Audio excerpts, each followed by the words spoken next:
अस्सलामुअलैकुम। ये मैं नेशनल बैंक मॉडल कॉलोनी से ब्रांच मैनेजर बात कर रहा हूँ।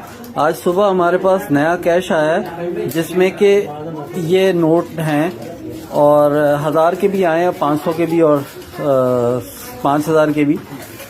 सारा फ्रेश कैश है और इसमें जो है वो ये हालात हैं इन नोटों के ये।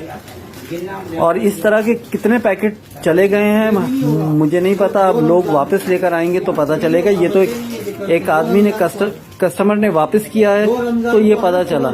इसके अलावा हमने एक और बंडल भी चेक किया, ये एक और पैकेट है, इसमें भी यही हाल है। अच्छा, इसकी डेट कब तक है? 31 मार्च। ये सीरियल मैं आपको दिखाता हूँ। ये सीरियल है, ये सीरियल है इसकी।